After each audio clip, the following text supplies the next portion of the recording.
All right, guys. Hey, welcome to today's episode of Nuts About Thrust. My name is John. We have one of our newest A&P instructors with us today, Forrest. I'm going to let Forrest introduce himself and give a little background. Well, how's it going, guys? My name is Forrest Benson, and I'm an instructor here at Thrust Institute of Maintenance. A little bit about my history. All the way from the time I was a little kid, I fell in love with aviation. I grew up every year going to the Oshkosh Air Venture fly-in with my father, and as a young kid, it left a really great impression on me. So, all the way really from the time I was about 3 or 4 years old, some of my earliest memories were walking around the grounds at Oshkosh, going in all the airplanes, watching the air show there. As I grew older, I decided I wanted to make it a career. So I reached a point finally where, as a young man, I went and took flying lessons, got my private pilot license, and that really whet the appetite. I realized kind of wanted to go headlong into it. And this was during the early 2010s. And at that time, it was very difficult to get funding for flight training. So I decided to go a different route at Oshkosh Air Venture. I happened to talk to a recruiter from Fox Valley Technical College, which is my alma mater, about joining their airframe and power plant program. Went through a 2-year course, became an A&P, came out into the field, and started wrenching for about the first year. And I discovered very quickly that being a pilot is very useful to being a mechanic as well.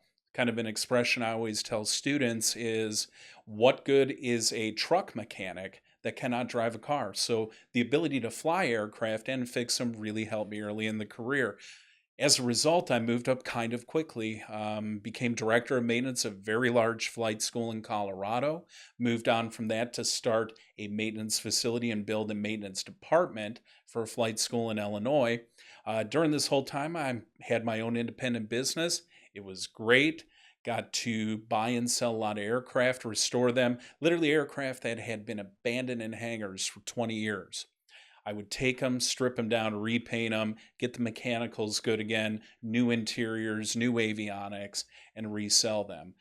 This experience kind of went hand in hand with my professional flight journey, where I finished up my instrument rating, commercial, CFI, and eventually culminating going to become a flight instructor for a period of time. And maintenance kind of went hand in hand with that. I found that as a flight instructor, I was able to still find plenty of customers to do annual inspections for, to do maintenance on their aircraft, plus teach them how to fly. This year, I decided to make a little bit of change in career, and here I am with Thrust. So, Yeah, that's fantastic. okay. You may just become the new podcast host. Uh, God help me. And you know what's funny you mentioned that? Because I also drive Uber part-time, and I have for about 10 years. And all of my passengers would always tell me, you need to start your own podcast. Here I sit. so Forrest, what kind of what attracted you to come into work at Thrust Institute of Maintenance? You obviously have a very extensive background and really valuable member of our team. What was it about Thrust that kind of stood out from the, kind of the other job options that you had? Straight up, it's a reputation. Thrust has a very good reputation in the community for not only training top-notch students, but when I heard they were starting to do maintenance instruction as well, the thought in my mind is, if they're providing that good of instruction to flight students, they're going to do the same with their maintenance students. That is absolutely what we strive for. Absolutely. Kind of the mantra we all live by is, we're going to be better tomorrow than we are today. So we're always improving. We're never just kind of happy with, the status quo. Yes. And that goes from both sides, from flight training and for maintenance training. What advice would you have for new students or someone that's thinking about becoming an aircraft mechanic? The absolute best advice I can give any student looking at aviation as a potential career, and this can really apply to not just mechanics, but also those interested in flying, even flight attendant positions, anything to do with the industry, is to immerse yourself in it and figure out what it is you want to do from the first day. So like I had mentioned, as a child, I went to Oshkosh many, many times and got immersed in the community. And I think that's the best thing somebody can do, And you might be saying, well, going to Oshkosh is too expensive, or going and traveling to different places to meet people is difficult. It's not. It starts at the local airport. If you've got that interest, if you've got that passion, you can be a high school kid, walk on over to your local airport. I promise you, you're going to find some 60-year-old guy out there working on his airplane.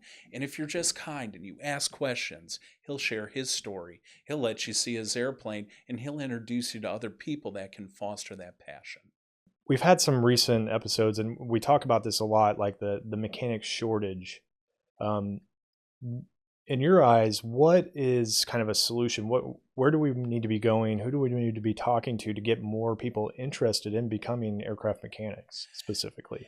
Well, it starts at a young age, right? You look at the education system in America right now, and really over the last 20 to 30 years.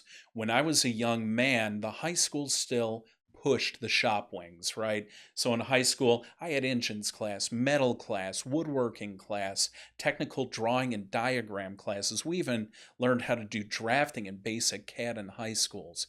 And that has really disappeared and been replaced by different classes, right? You ask your average 17, 18-year-old kid now when they go to high school what they're learning about, it's a college prep. There is no exposure to the trades, and being an aircraft mechanic is really the trades, right? Right. It's working with your hands. It's easier to get into the field than it is through a traditional 4-year college degree. So really it comes with exposure, right? So to solve this mechanic shortage we're having, if we can reach them at a younger age, especially that what I call the crucial age, 16 to 18 years old, when they're trying to figure out which direction they go, it's an exposure to it. Over the years, I've had the pleasure of working, for example, in Colorado with the Cherry Creek School District in an advisory role, helping them develop an aviation program that took students from very moldable age, that 16 to 18 gap, and it would put them through their generals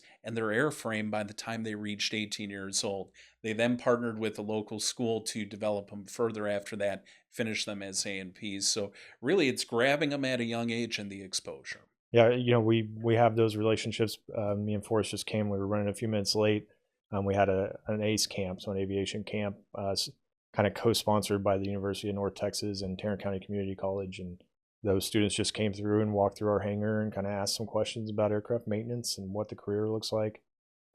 That is the thing we always kind of talk to about with students. If you were to come into a program like ours right out of high school, within a year, you're going to be making a very good starting salary.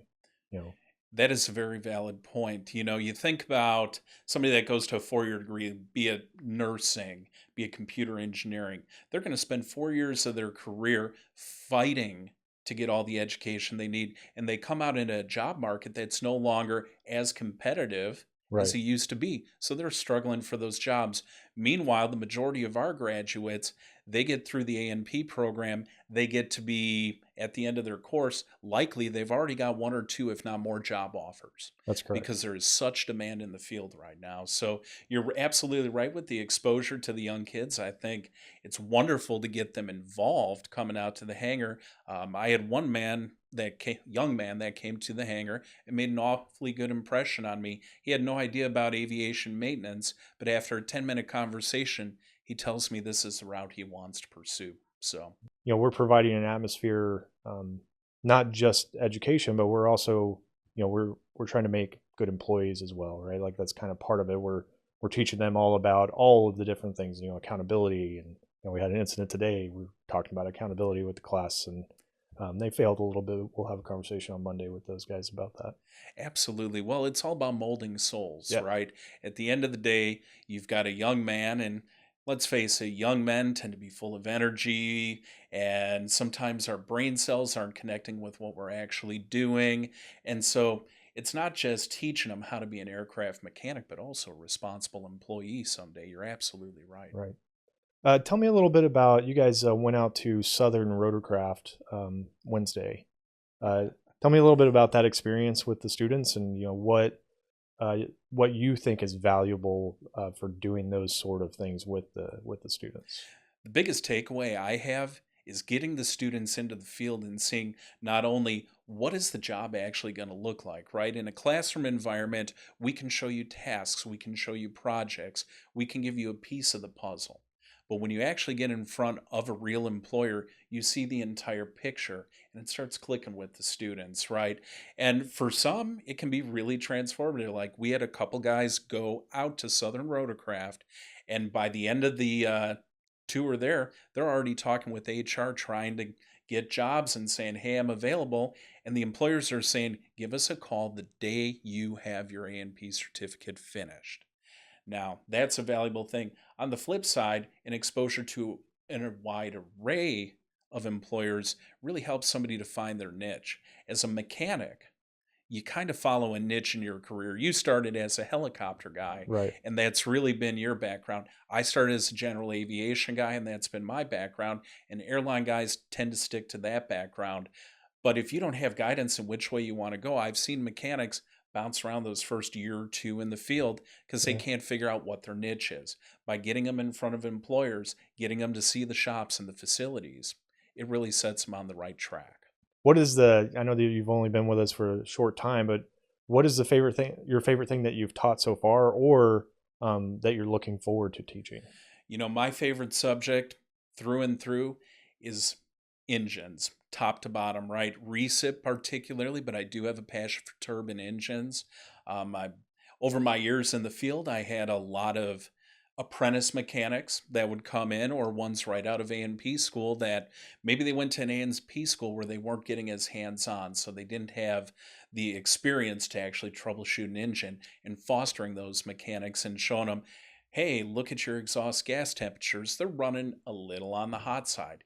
Maybe we have a problem, right? So it's that kind of fundamental skills that I enjoy teaching the most. Awesome, awesome. What is your if someone were to ask you how what's a story that you have that describes being an aircraft mechanic? God, where do I begin with this one? So, I've been really fortunate over the course of my career. I've gotten to travel quite extensively in my job. And I think really the best stories always come down to the time I had to go save a pilot, right? Because everybody knows pilots need heroes too. And indeed, the aircraft mechanic is. So, It's on the you back know, of our shirts. absolutely right. Yeah, It's part of our slogan, our saying, and yeah, it's absolutely true. I think my favorite experience, it's not just dialed into one particular rescue, but I can give you an example of a story. It was Saturday about 8:30 in the morning, and I get a call, a frantic call from one of the pilots flying our airplanes. Unfortunately, they had a throttle cable break in flight, and they were stuck at wide open throttle. And here I am Sunday morning. I'm just waking up at 8:30, and it was a young girl flying this airplane, and you could tell she was crying, she was scared. And actually talking her through what she would have to do to bring that airplane safely back. I stayed on the phone with her the entire time, raced the 10 minutes from my apartment to the airport. And by the time she was ready to land, I had the airport personnel escort me out to the end of the runway, and was able to give that young gal a hug and, tell her awesome. she did a dang fine job of bringing that airplane back. So, That's great. yeah. That's a good story. Since you kind of wear both hats, and we've had some other people on. Patrick has been on, and he talks a little bit about both. He's an aircraft mechanic and a pilot.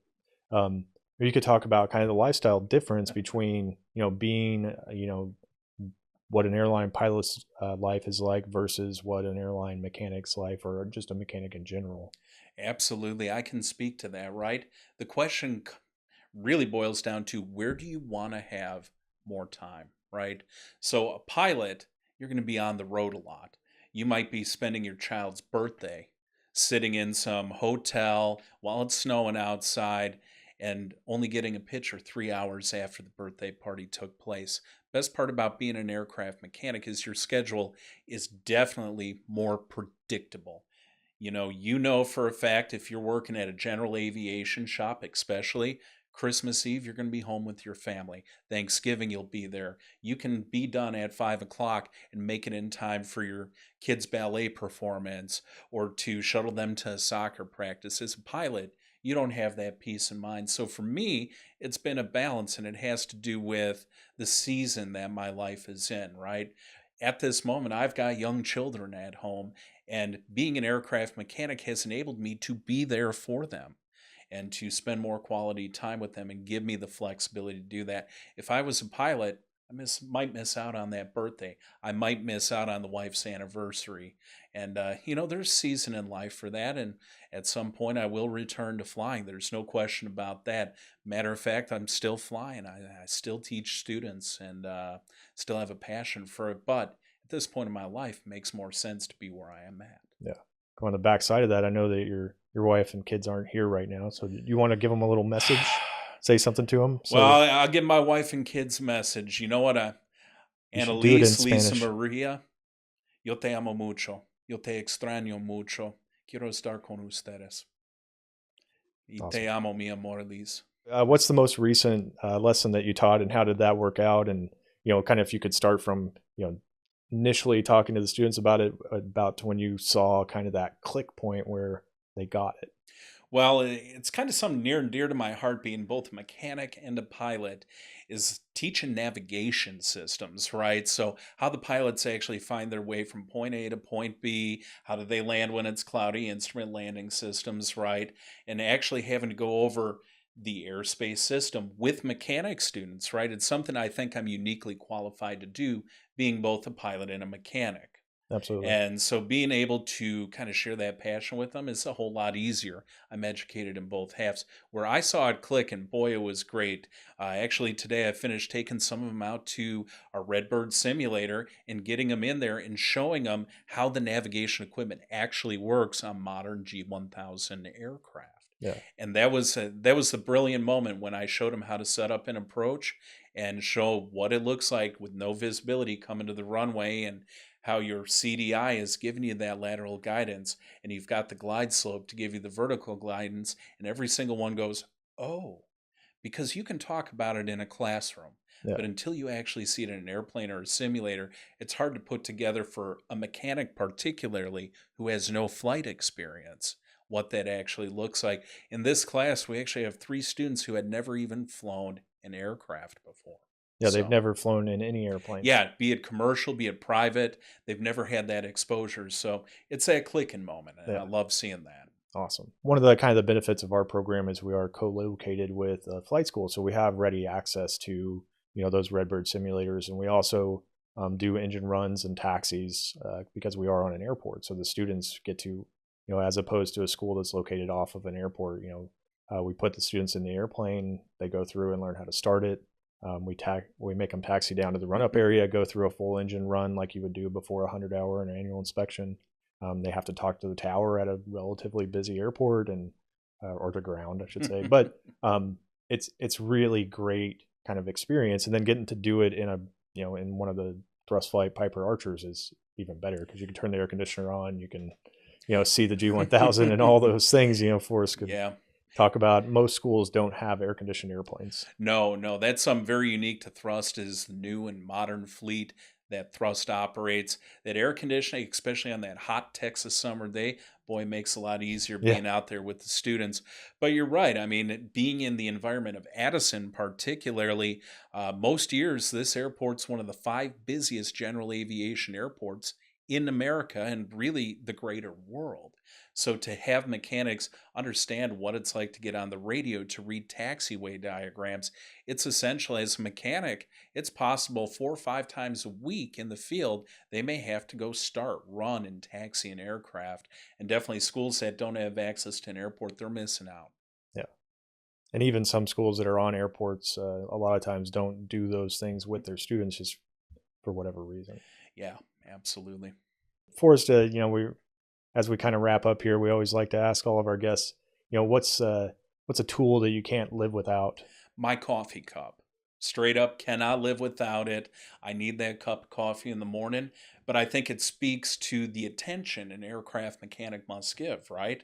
A little bit of caffeine, get them going, and make sure that they're alert and paying attention to the details, right? You come in tired, you're going to miss stuff. But Yeah. that coffee cup, out of any tool you have in your box, it's most important. Awesome.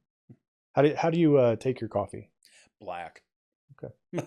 Straight up black, dark like my soul. Yeah. It happens. And absolutely, if you're interested or have any questions about becoming an aircraft mechanic, you can give us a call, or go to thrustinstitute.com and fill out a lead form, and somebody will be in contact with you to answer all of those questions. We have classes that start monthly. It's the 3rd week of every month. Forrest, thank you so much, and you guys, thanks for listening to us here on Nuts About Thrusts. If you came across our content, we would love if you would give us a thumbs up and subscribe to the channel. More great content coming, and lots of big news in the future for Thrust Institute of Maintenance. Like and subscribe today, guys.